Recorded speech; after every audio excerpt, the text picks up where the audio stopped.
My name is Emma and I am a research scientist at Stanford University School of Medicine, the Associate Director of the Center for Compassion and Altruism Research and Education there.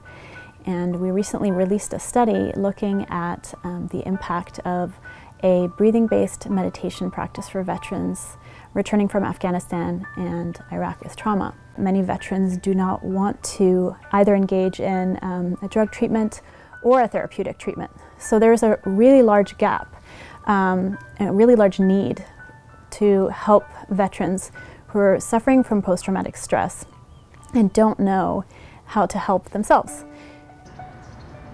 We had been to VA hospitals, doctors, we tried therapy for a long time together, and medications, and that stopped.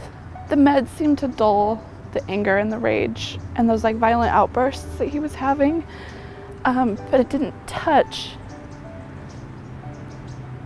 the memory loss and the depression part and the fact that he was so disconnected from us. It didn't help at all. Veterans are asking for complementary and alternative modalities at their VAs. They're requesting options that are more integrative.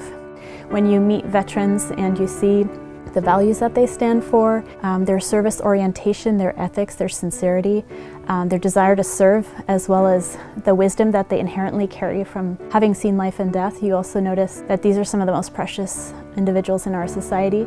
Ever since releasing this study, I had so many veterans ask me to help them that I ended up learning to teach it myself as well, which is unusual for a scientist, but I think for anyone who engages in this type of research, it's not just another research study, it becomes part of your life. Before Emma, everybody told me that Josh was gone. The version that I fell in love with and the version that I married was gone forever, and that the goal now was we have to figure out as a family how to move forward and deal with this and manage this.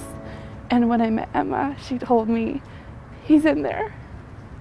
And we're gonna hold hands and we're gonna go get him back. And we did.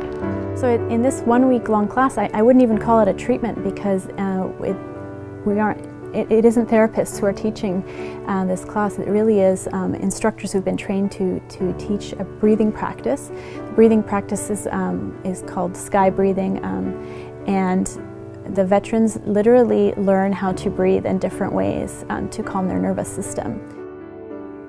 A question people often ask is, well, how are these breathing practices working? And it's been very interesting to actually hear from the veterans themselves who were in the study.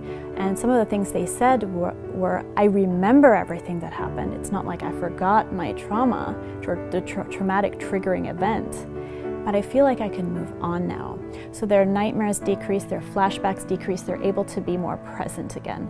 So when we theorize about what could potentially be creating the changes, the benefits that we see, we often think about something that is called memory reconsolidation. Our memory is very flexible, and our memories for traumatic events are very strong. And what we think is happening here is that during the breathing, they are relaxing a lot, and sometimes they do have a kind of a triggering or traumatic memory come to mind, but usually when that memory comes to mind, their body is physiologically very alert and in an anxious state. And in this situation, when they're breathing, they're relaxing, and at the same time, perhaps this memory is coming up, they're creating a new relationship to the memory, a new relationship to their past. After just the first treatment on the car ride home, he reached over and he grabbed my hand. That was everything.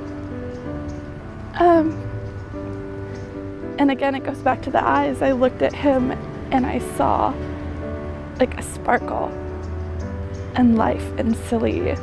And he was looking at me. He wasn't looking through me. And that was just the first day that we saw her.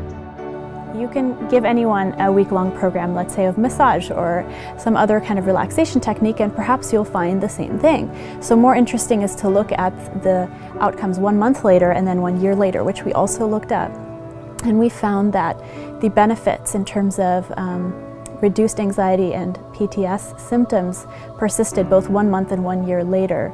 These findings were surprising and very promising because they suggest that not only was there long-term change, but potentially permanent change and improvement.